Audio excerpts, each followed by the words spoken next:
pas à comprendre, mais qu'est-ce qu'ils font? Ils sont complètement insensés, inconscients, parce que là, ils ne se rendent pas compte qu'il y a un monstre qui est en train de se créer, enfin pour eux, il y a un monstre qui est en train de se créer, parce que là, les gens, ils vont, enfin je veux dire, ce qui fait que les gens ne sortent pas, c'est que justement, à chaque fois, ils se disent, bah oui, mais bon, si je sors tout seul, ça ne sert à rien. Mais là, du coup, quand c'est les médias qui font caisse de résonance au niveau national, qui permettent justement de faire monter tout ça en pression, et que les gens se disent, ah bah là, il a l'air de se passer enfin quelque chose, bon, ça crée une opportunité pour qu'il y ait un mouvement massif. Et en fait, je pense que fondamentalement, ils n'ont pas compris ce qui se passait, parce qu'au début, comme le mouvement était contre la taxe sur le carburant, du coup, bah, un discours anti-taxe, en principe, c'est pas dangereux. Parce que ça va tout à fait... Bonjour, pardon de vous interrompre. Bonjour. Bonjour. Bonjour. Bonjour. Vous acceptez les gilets jaunes? Oui. Non, aussi. C'est le belge. J'étais assez surpris au départ que les médias aient beaucoup médiatisé le mouvement avant même qu'il ne se lance, parce qu'ils étaient en train de créer un monstre. Et en fait, l'explication, à mon avis, tient au fait que comme le mouvement se construisait contre une taxe, finalement, ça, c'est un discours qui est tout à fait dans la propagande libérale sur le plan économique, d'être anti-taxe. Donc, ils ne voyaient pas le danger. Et en fait, ils n'ont pas vu, ils n'ont pas compris, parce qu'ils ont tellement peu d'expérience de ce que c'est que des mouvements sociaux, qu'ils n'ont pas compris qu'en permettant aux gens de se réunir sur des ronds-points et de faire des manifestations, les gens allaient se parler, ils allaient prendre conscience de leur puissance collective, et que du coup, après, on ne les fait pas rentrer à la maison comme ça. Et voilà, donc ça a été, à mon avis, la grosse erreur des médias. On sous-estimait, puis on sous-estimait aussi la haine que Macron déjà suscitait dans le pays. Et puis après, très vite, effectivement, sur les ronds-points, là, on faisait référence à 1789. Oui, très rapidement, le bonnet phrygien. Exactement, le drapeau français, la Marseillaise, enfin, il y a eu effectivement, au niveau des symboles, il est clair que le mouvement s'est construit sur les symboles nationaux, etc. Mais après, avec une intelligence, à mon avis, collective et assez presque magique, en fait, parce qu'il n'y avait pas besoin de se parler.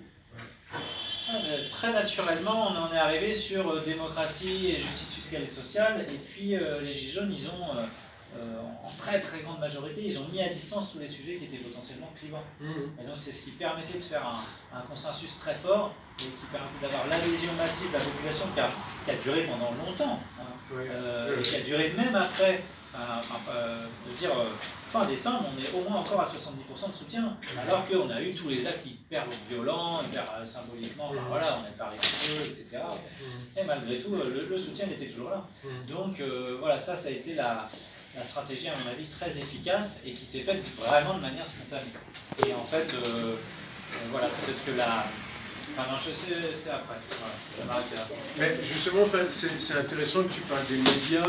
Moi aussi, j'ai eu l'impression, comme c'est un peu mon milieu aussi, et voilà, j'ai fait des études d'analyse, de manipulation par les médias, par l'image, etc. Il y a longtemps, il y a 30 ans, quand j'étais jeune. Moi aussi, j'étais un peu surpris de voir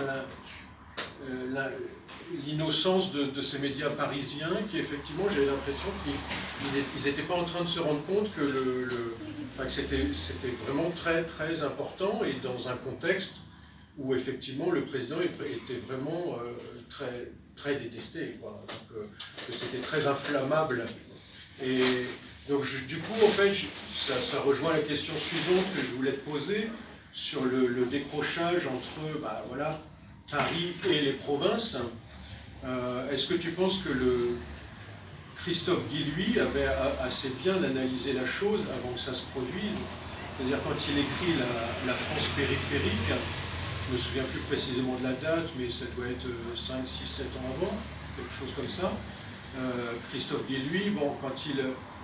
il ne met pas en opposition, c'est plus compliqué, mais bon, les centres urbains mondialisés contre les provinces enracinées qui se paupérisent, grosso modo, c'est-à-dire les branchés contre les ploucs. Hein, c'était un peu ça. Est-ce que toi, tu penses que Guilluy avait bien analysé les choses et que ça s'est produit à peu près dans ce sens-là, c'est-à-dire province contre... Globalement, oui. Après, il y aurait des nuances à apporter sur la géographie, quoi. C'est un peu plus compliqué, parce qu'en fait, on est vraiment, à mon avis, moi, sur effectivement une distinction de classe. Ça, c'est très clair. Entre bourgeoisie, petite bourgeoisie d'un côté, petite bourgeoisie qui est solidaire de la grande bourgeoisie, et puis de l'autre, bah oui, plutôt, alors on dit classe moyenne, mais en fait, oui, classe prolétaire, classe déclassée. Voilà, on est sur des gens, globalement en moyenne dans les manifs, c'était autour de 1 400 € par mois, et sur les ronds-points, c'était 1 000 € par mois, voilà, au niveau des rémunérations. Donc c'était ça, on avait affaire à des gens, effectivement, qui clairement étaient en difficulté financière, et qui, en plus peut-être même des difficultés qu'ils rencontraient, en fait, sont les personnes qui vivent dans l'insécurité économique. Ouais. Parce que s'il y a la moindre galère qui leur tombe dessus, il y a la panne de la voiture, l'huissier, le machin, le truc, bon voilà, la moindre dépense supplémentaire, c'est tout de suite la suite. La peur de la fin du mois, quoi. Oui, c'est ça.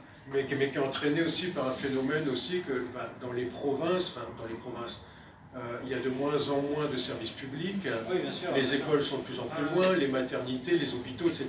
Donc la hausse du carburant va directement impacter cette population-là. Ça, c'était l'injustice totale de toute façon, mais on en avait en plus, alors je ne sais plus si à l'époque on l'a déjà, mais je crois, on sait déjà avec les Macron Leaks, des emails qui avaient fuité, donc des échanges de campagne entre les membres de l'équipe de Macron, ils avaient très clairement pour idée ils augmentaient la taxe sur le carburant, c'était pour financer la suppression de l'ISF, enfin la transformation de l'ISF en IFI, c'était clair.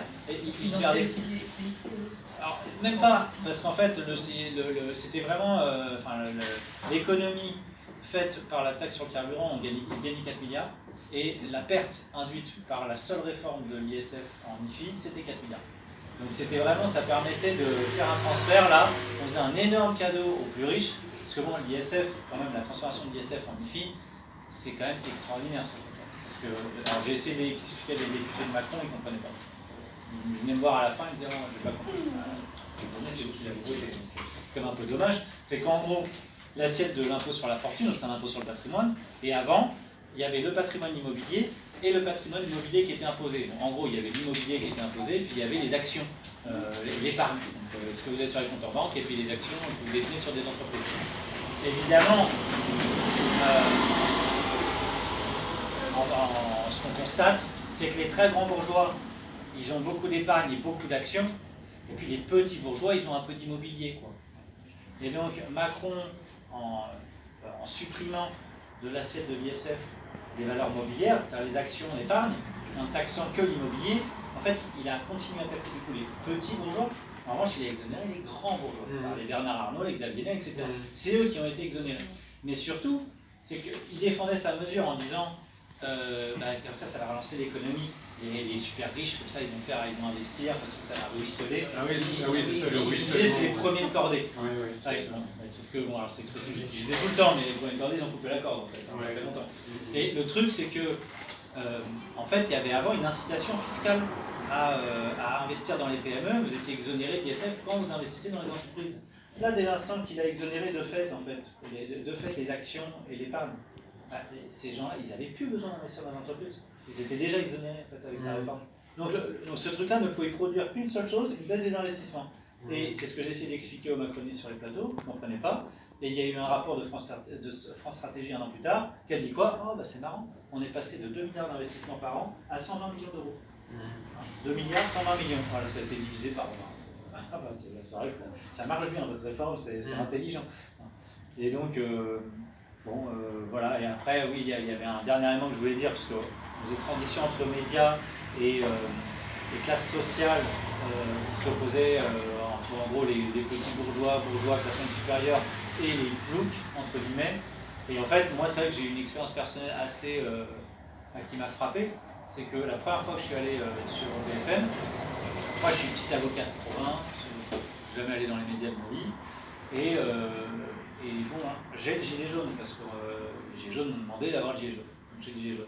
Et je suis dans le sas d'attente, en fait, avant de rentrer dans le plateau, et au moment du switch, sortent du plateau Christophe Barbier, Laurent Geoffrin, je ne sais plus qui, et en fait, Bon, moi habituellement je suis toujours traité avec respect, égard et honneur, quoi. Je veux dire, soit je suis habillé en chemise et en veste, soit je suis avec ma robe au palais, donc bon, on m'appelle maître, on m'appelle monsieur, mais bon voilà, je veux dire, de par ma position sociale, je suis rarement sujet au mépris de classe. Ah oui. Et là, bah là avec le gilet jaune, j'ai vu, alors je crois que c'est Geoffrin, il m'a même pas tendu la main, et Barbier me l'a tendu, mais j'ai senti le dégoût.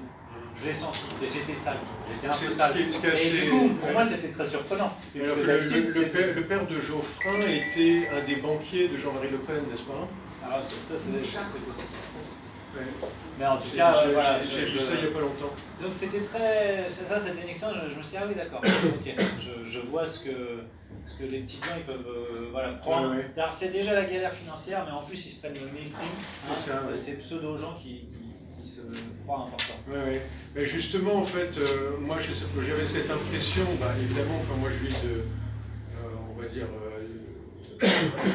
ce qu'on pouvait appeler, il y a une cinquantaine d'années, le lumpen prolétariat, quoi. Le monde agricole qui n'a jamais bougé depuis 1000 ans, il est sur les terres de ses ancêtres qui étaient des serfs, quoi. Enfin, moi c'est comme ça que dans ma famille ça se vit. C'est le prolétariat, le lumpen prolétariat, on l'utilise un peu à tort, mais à mon avis. Oui, c'était il y a 50 ans. Non, mais elle renvoie plutôt aux gens qui sont tellement déclassés qu'ils sont dans les économies un peu illégales, etc. Ça renvoie plus à la délinquance. Donc là, non, ce serait plutôt des prolétaires, tout simplement, dans les campagnes, etc. Enfin, les classes la plus. Mais je sais pas, moi j'avais l'impression, c'est un peu étrange parce que moi, il y a une période où je fuis un peu la réalité française aussi vers d'autres choses, d'autres pays. Mais j'avais l'impression que la France elle était vachement endormie aussi avant les Gilets jaunes. En fait, une grande partie des Français, on va dire la classe moyenne basse, classe moyenne basse, j'avais l'impression qu'elle était devenue totalement invisible. Moi, quand j'avais une quinzaine d'années, il y avait des films qui représentaient les Français de province comme nous on était, comme ma famille, comme mes parents, comme les Dupont-Lajoie. Je viens d'une période, dans les années 70-80, où, par exemple, dans le cinéma français, les Chabrol, etc., les gens des provinces, des petites villes de province, encore plus des villages, sont non seulement dépeints comme des beaufs, mais même comme des gens assez dangereux. Dupont-Lajoie est vraiment un mec dangereux. Et après, à partir des années Mitterrand, 80-90, j'ai l'impression qu'en fait, ils deviennent complètement invisibles. Et je sais, moi la première réaction, peut-être c'est sur la déformation professionnelle, c'est que moi, ce que j'ai vu avant tout, c'est que c'est des gens qui voulaient qu'on les voie. Parce qu'ils n'étaient plus visibles, parce qu'on ne les voyait plus, en fait. Ils n'étaient plus considérés parce qu'ils étaient devenus totalement invisibles. Alors, je ne sais pas, toi, qu'est-ce que tu penses de ça? Est-ce que ça vient des médias, du cinéma, etc., de la télé? Ou ça vient plus du politique? C'est-à-dire que les politiques ont décidé, à un moment, de mettre cette population entre parenthèses. Moi, il y a plusieurs choses. Bon, la première, c'est que je ne peux pas dire qu'il n'y a pas eu de mouvements sociaux avant les Gilets jaunes. Ouais. Il y avait eu le CPE en 2005, il y avait eu le mouvement contre la réforme des retraites en 2010, il y avait eu les mouvements contre la loi El Khomri en 2016. Et tout ça, alors même si El Khomri c'est encore un peu particulier, mais avec Nuit debout. Mais les autres, c'est des mouvements portés traditionnellement par les syndicats. En fait, là, vraiment, la singularité des Gilets jaunes, c'est évidemment qu'ils se constituent hors toutes les instances traditionnelles, connues, etc. Donc c'est un mouvement qui est vraiment autonome, totalement, de toutes les organisations qu'on connaît. Il y avait, excuse-moi, les bonnets rouges. Oui, il y a eu les bonnets rouges, mais bon, qui ont eu pas du tout le même impact que les Gilets jaunes. C'était assez régional, en Bretagne, etc. Mais c'est vrai que, bon, dans l'idée... voilà, maintenant je pense que le message de fond des Gilets jaunes était beaucoup plus puissant, parce que plus pertinent, à mon avis, que les bonnets rouges. Enfin, je trouve qu'il y a eu instinctivement chez les Gilets jaunes une vraie puissance qui a été trouvée, parce qu'ils ont mis le doigt là où ça fait mal. en disant non, non, mais la répartition des richesses, elle n'est pas équitable, et nous maintenant, on veut redécider, on veut rentrer à nouveau dans l'arène politique pour décider, parce que vous nous avez confisqué le pouvoir et que vous l'avez confisqué dans votre intérêt pour essayer de maximiser vos privilèges, et pendant ce temps-là, nous, on prime et on ne s'en sort plus. Alors, après, oui, ces gens-là étaient invisibilisés pour la plupart, mais en fait parce que aussi isolés. C'est-à-dire qu'en fait, la plupart ne faisaient pas partie d'organisations syndicales. Donc voilà, on est dans cette société capitaliste, individualiste, mais en fait surtout atomisée, où les collectifs n'existent plus, la religion s'est effondrée, le christianisme, le communisme aussi. Et voilà, au bout du bout, les effets des politiques néolibérales qui ont été appliquées ont isolé les individus, et c'est vrai que c'était ça qui ressortait. C'est qu'au moment où les gens se réunissent sur le rond-point, ils disaient mais en fait on est nombreux là. Oui, c'est ça. Oui. Donc maintenant en fait on est puissant, puis en plus on est hyper soutenu, donc effectivement entendez notre colère. Bon, maintenant il y avait aussi un peu, mais on y viendra je crois, mais un peu de naïveté à croire que le pouvoir voulait répondre à la colère par des solutions. Alors, ça fait bien longtemps qu'ils s'en moquent, mais je pense qu'ils s'en moquent avant tout parce qu'en fait, ils ne les connaissent pas. Ils ne les connaissent pas ces gens-là. Là-dessus, il y a une explication à mon avis de Todd qui est très pertinente. C'est qu'il explique qu'en gros, il y a 50 ans, dans la population, il y avait à peu près 5% de gens qui avaient fait des diplômes vraiment supérieurs. Ce qui faisait qu'en fait, dans la famille, on avait forcément le frère, la sœur, les cousins, les oncles, les tantes et les machins. Enfin, il y avait plein de gens qui n'avaient pas fait d'études supérieures. Donc il y avait un brassage en fait social entre les diplômés et puis ceux qui ne l'étaient pas. Donc on se comprenait encore. Quand on arrive, comme c'est le cas aujourd'hui, avec un taux de 30% dans la population qui a fait des études supérieures, ces 30%-là, en fait, ils vivent entre eux, ils vivent pour eux, ils vivent dans les grands centres urbains, et en fait, ils n'ont plus aucune idée de ce que c'est que de vivre de l'autre côté, quoi. C'est-à-dire avec des boulots précaires, pas de diplôme, des difficultés économiques, difficultés sociales, etc., etc. Donc en fait, je pense que c'est aussi le fruit d'une ignorance, parce que ces gens-là ont perdu tout contact avec le réel dans son entièreté. Ils vont dans les grands restaurants, ils vont dans des hôtels très chics, voilà, ils se rencontrent dans des cocktails, dans des espaces toujours très luxueux ou très confortables. Et du coup, en fait, c'est ma photo indifférence. Voilà, et le reste, exactement. Ça passe dans la rue. Exactement. Et donc, le reste n'existe pas. Ils ne le voient pas, donc ça n'existe pas. On n'a pas vraiment les chiffres des personnes, je veux dire, du statut social des personnes qui manifestent finalement. Parce que pour parler parce qu'en fait, j'ai l'impression qu'il y a quand même une idée de gaz, en fait, les riches contre les pauvres. Hein. Ah bah oui, mais c'est un peu ça. Mais, oui et non, parce qu'en même temps, oui, nous, on a cette impression-là, parce qu'on l'a beaucoup.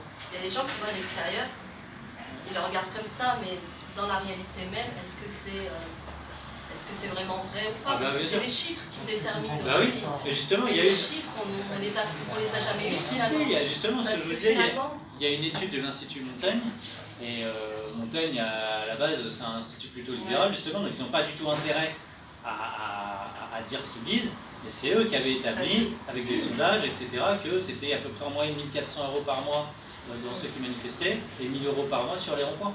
Donc on sait bien que c'est des gens, puis j'y étais, hein, sur les ronds-points où j'étais, si vous voulez... On a tous un regard, vous y étiez, il y en a qui...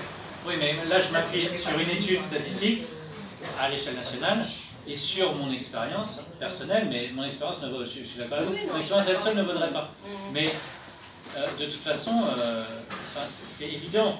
Sur les ronds-points, si vous voulez, moi qui, dans mon milieu social de base, c'est plutôt des professions libérales, etc., bon, vous le voyez tout de suite, hein, à la voiture, aux vêtements, au machin, enfin bon, il y a 5000 indices. Mais moi au début, j'arrivais avec ma Mercedes Classa, ils me prenaient pour un membre DRG ou un journaliste. Vous voyez, ils n'ont pas tout de suite identifié spontanément comme un ami. Voyez. Vous savez, vous avez aussi des provinciaux qui sont riches. Hein. Non mais, s'il y a eu... Mais dans les villages... Il y en a beaucoup, mais bien sûr, mais non, il y en a beaucoup, il y a des agriculteurs qui sont riches. Mais qu'il y ait... Non mais bien sûr, non mais... J'ai un peu remis en cause la question de la géographie. Je disais plutôt qu'il faut prendre en compte les revenus, etc. Mais après, évidemment, vous avez des exceptions. J'en suis une, je veux dire, mais je ne suis pas la seule. Il y en a pas. Évidemment qu'il y a eu... Oui, mais... De toute façon, c'est marginal. sur 80% de la En population... fait, je suis juste en train de vous dire qu'en final, cette manière de définir les choses, je ne parle pas de vous, hein, je parle en règle générale, je la trouve un peu fausse. J'aurais préféré qu'on définisse les mouvements avec une idée propre, en fait. Je ne veux pas être filmé, si ça ne dérange pas. Sur une idée propre que sur un statut social, ou celui qui a des diplômes, celui qui ne l'a pas. Parce que finalement, même si c'est l'Institut Montaigne qui me dit qu'aujourd'hui Ipsos ou Montaigne ou autre, à la réalité, à la vérité, pardon. Mais peu importe. Et qu'est-ce qui vous dérange du coup? Parce que... Non, rien ne me dérange. C'est pas une question de déranger, c'est que... Oui, c'est vrai que j'ai utilisé le mot déranger, mais le côté division, parce que ça reste quand même, on est encore dans la division, alors que l'idée c'est un mouvement qui tend vers une... C'est l'idée en fait, il faut qu'on reste sur une idée. Non mais là, vous mélangez deux choses à mon avis. Il faut être plus méthodique. Il y a l'analyse du... Mais non mais, pardon, mais moi vous savez, je suis un peu exigeant là-dessus. La méthode, c'est quel est le réel, le constat. Le constat, si vous faites une analyse, vous êtes obligé de prendre en compte les classes sociales, vous êtes obligé de prendre en compte la position sociale. Pour essayer d'écrire le réel, c'est quand même toujours ça qui va déterminer essentiellement ce qui se passe.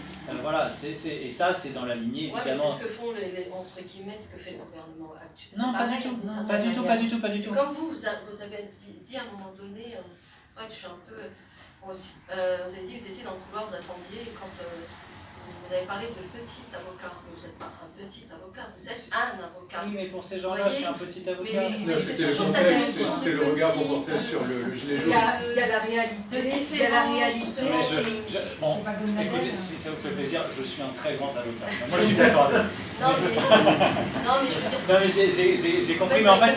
Non, mais je voudrais juste... Parce que peut-être qu'on va se mettre d'accord. C'est toujours ce qui m'intéresse, moi, d'essayer qu'à la fin on se mette d'accord. Pour moi, il faut faire l'analyse, et dans l'analyse, le constat, je pense que la position sociale, elle est souvent déterminante, et à mon avis, dans les Gilets jaunes, elle a été déterminante. Les études l'ont montré, l'expérience qu'on en a eue, elle a montré. Il y avait quelques personnes de classe moyenne supérieure, quelques personnes qui étaient plutôt favorisées, on va dire, socialement, mais c'était clairement pas la norme, quoi. Clairement pas, il suffisait de regarder tous les signes extérieurs de richesse, etc., pour voir que c'était pas la norme. Maintenant, c'est pas...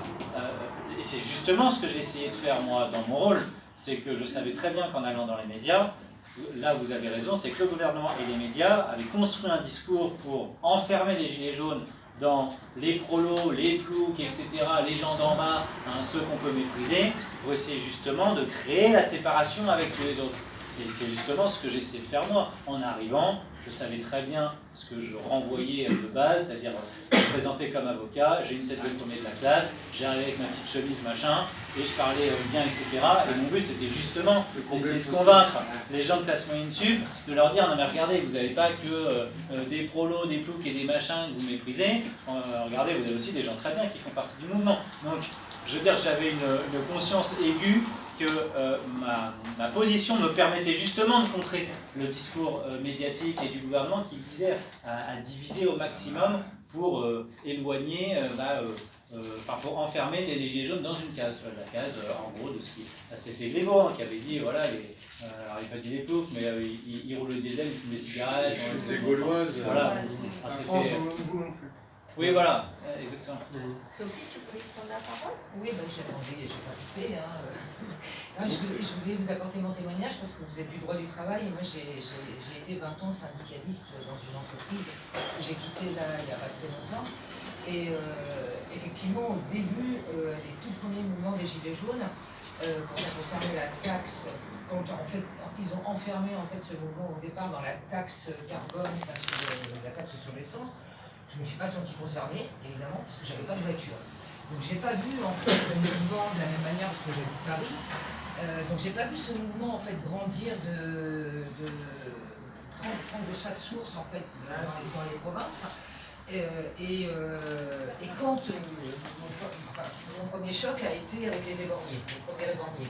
Ça n'a pas été la photo là derrière qui cramait, au contraire, j'ai trouvé cette symbolique très intéressante. Mais mon premier choc a été avec le premier éborgné. Et c'est à partir de là où j'ai commencé à participer aux manifestations, donc à véritablement voir à Paris en fait quels étaient les mouvements en fait qui étaient à l'intérieur.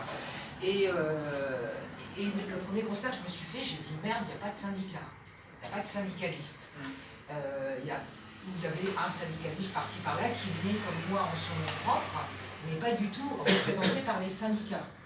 Et donc dans mon entreprise, après j'ai essayé de lever un peu le niveau, parce que pareil, le discours que les médias avaient était repris au niveau... Parce que ce qui est bizarre, c'est que celui qui gagne 2000 balles a l'impression que celui qui en gagne 3000, en fait, c'est celui qui l'exploite, mais en dessous, c'est un tout, quoi. C'est ça en fait le truc. Donc j'ai essayé de lever le débat à ce niveau-là, et j'ai eu des retours hyper violents, négatifs, méprisant de la part des syndicalistes, véritablement. J'ai eu des retours, mais oh, les gilets jaunes, ces gens-là, je dis, toi, le matin, quand tu te lèves, que tu vas aux toilettes, tu ne veux pas plus ni moins qu'un...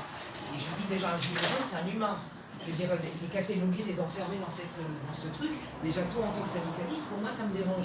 Et j'ai vraiment eu ce retour méprisant, arrogant et méprisant de la part des syndicalistes, jusqu'au moment où j'ai compris en fait que c'est parce qu'ils ne contrôlaient pas le mouvement. C'était parce qu'en fait ils avaient du mal, ils s'étaient fait déborder par leur gauche ou leur droite, on ne sait pas trop. Ils n'avaient pas vu venir le mouvement, et c'était des gens justement, comme je disais tout à l'heure, qui n'étaient pas syndiqués, donc ils n'étaient pas contrôlables, et à partir de là, ça les a profondément dérangés, ça les a vraiment profondément dérangés, et ils étaient vraiment mais d'un mépris. Pourtant, des gens qui gagnent 2000 balles, c'est un bif. Ils nous traitaient d'extrême droite, enfin voilà, vous connaissez le discours des marronniers habituels, quoi. Et ça a été pour moi un choc aussi de constater que des gens qui étaient là soi-disant pour défendre les intérêts de l'ensemble des Français ne défendaient a priori que leurs précarés et leurs intérêts à eux. Et c'est ça qui m'a beaucoup choqué dans le syndicalisme en fait. Ouais. Mais c'est peut-être pour ça que les Gilets jaunes n'en voulaient pas, tout simplement. Voilà, parce que quand j'étais en manif et que je disais à des gens, oui, moi je suis syndicaliste, c'était ils sont où les syndicats? Ils viennent quand? Ils sont où les syndicats? Je lui dis mais c'est pas la peine de compter sur eux. Ne comptez pas sur eux, ils vous méprisent. C'est même pas la peine. Ils vous méprisent parce qu'ils ne peuvent pas vous contrôler. Parce que le mouvement que vous êtes en train de porter est un mouvement de fond, alors qu'eux, ils drainent en surface, entre République, Bastille et Nation. Voilà, et ça a été vraiment un choc pour moi de constater moi je faisais pas du syndicalisme pour ça. Je me battais vraiment pour les gens, je me battais pour l'évolution des gens, et vraiment j'ai été hyper déçu par les gens que je défendais et par les syndicalistes que je côtoyais, vraiment dans mon entreprise. Ouais, je comprends. Non, mais ça me paraît. Alors après, moi je suis assez d'accord. C'est marrant parce que vous posez une question en y répondant de manière parfaite, quoi, parce que c'est... moi j'ai... dans ma famille, personne n'a jamais été syndiqué, je vais vous dire. Je connais personne. J'ai un oncle qui a monté sa boîte d'ambulance avec 1, 2, 3, 5 jours du temps. Toute sa famille a travaillé sur des ambulances dans une toute petite ville. Moi, je viens plutôt du monde agricole et après ouvrier agricole, même paysan, ouvrier agricole, et ouvrier après. J'ai jamais connu personne de syndiqué, je vous assure. Alors qu'il y a une partie de ma famille qui est plutôt les femmes d'ailleurs, qui sont plutôt votées à gauche, vous voyez, qui est très contente de Mitterrand, etc. Les hommes, c'est plutôt conservateur, de droite républicaine, de droite non républicaine, mais grosso modo, j'ai jamais entendu personne me dire qu'il était syndiqué, quoi. Donc je pense que c'est vieux, enfin déjà Coluche en parlait il y a très longtemps, bon, je pense qu'il avait eu des échos. Moi je suis arrivée dans le syndicalisme par hasard en fait, parce que les syndicats qui étaient dans mon entreprise nous ont entubés, et du coup ils nous ont entubés véritablement sur des accords d'entreprise, et du coup je suis rentrée dans le syndicalisme en réaction en fait à ce qu'ils avaient fait, pour contrer en fait leur manière de faire. Et ce qui les a beaucoup dérangés aussi, c'est peut-être pour ça aussi qu'ils m'ont répondu comme voilà, mais dans ma famille il n'y avait pas de syndicaliste non plus, quoi, à la base. Alors moi je pense que au niveau de l'histoire politique en France, après ça peut être assez compliqué, je pense pas qu'on ait vraiment le temps, parce que là, on a encore 1 heure. Moi j'aurais bien voulu en fait avoir ta vision des choses à propos de ce mot voilà, quasiment magique en France, qui est démocratie. Chez les Gilets jaunes, il y avait énormément et très rapidement plein de revendications dans le sens d'une volonté de plus de démocratie, justement. Alors, je ne sais pas, toi, qu'est-ce que tu en penses? Il y a une crise de représentation démocratique en France aujourd'hui? Oui, ça me paraît assez évident. En fait, il y a plein de choses à dire évidemment sur le sujet, mais bon, globalement, ça fait 40 ou 50 ans que les gens votent, et ils ont bien compris que voter à droite ou à gauche, c'est toujours pareil. Hein. En 2017, on a voté au centre, c'est toujours pareil. Donc, effectivement, c'est quand même fou, quoi qu'on vote, c'est toujours pareil. Et puis, toujours pareil, c'est que c'est quand même toujours plus dur pour nous, et puis toujours plus de dividendes et de bénéfices là-haut. Donc, à un moment donné, ça pose quand même question. On n'a pas encore voté à l'extrême droite, on va voir. Oui, et c'est la raison pour laquelle beaucoup de gens, de plus en plus, votent à l'extrême droite, votent pour le Rassemblement national, parce qu'ils se disent qu'il y aura un changement. Scoop, il n'y aura pas de changement. On l'entend souvent, on ne l'a pas essayé. Voilà. Moi, je l'ai en fait, entendu souvent, oui. Honnêtement, je crois que le critère principal, et je l'ai compris il n'y a pas longtemps, je me suis toujours demandé, mais pourquoi le vote de colère va au Rassemblement national? Et en fait, fondamentalement, je pense que c'est parce que, comme pendant des années, on a diabolisé Jean-Marie Le Pen, et on les a même censurés, on les a empêchés de parler, enfin bref. Sans jamais l'interdire. Mais sans jamais l'interdire. Donc, ils ont créé, en fait, le système a créé lui-même le monstre, voilà. Le parti dangereux, le parti du danger, le parti qui soi-disant menace la démocratie, pour justement créer une caution, et pour que le moment venu, quand le système n'arrive plus à tenir sur ces partis traditionnels, et on a bien vu que voilà, Macron c'est le début de l'effondrement des partis traditionnels. Il a tué les LR et le PS, il les a tués, ils se sont suicidés eux-mêmes, et Macron est venu sur le champ de ruines. Il avait juste à faire il avait juste à ramasser. Quoi, voilà. Mais bon, quand ça commence à se rassembler, que déjà on a fait sauter l'illusion droite-gauche de gouvernement, et que ça ne repose plus que sur un homme, ça fragilise les choses, et donc il faut l'alternative. Et l'alternative, c'est le Rassemblement national. Et aujourd'hui, quand on a Raphaël Enthoven qui, avant le premier tour de 2022, explique que s'il y a un deuxième tour Mélenchon-Le Pen, il votera Le Pen, et qu'il l'assume, bon, on est revenu à plutôt Hitler que le Front Populaire, quoi. C'est très clair. Pour un Enthoven qui, soi-disant, est de gauche. Hein. Voilà, c'est quand même ça, hein, qui est antiraciste, etc. Bon, c'est cocasse, quoi. C'est cocasse, ouais, hein. ça. Bon. Donc non, la démocratie elle fonctionne évidemment pas. Elle fonctionne pas parce que de toute façon, on en a eu une matérialisation. Excusez-nous, on va couper, on va y aller.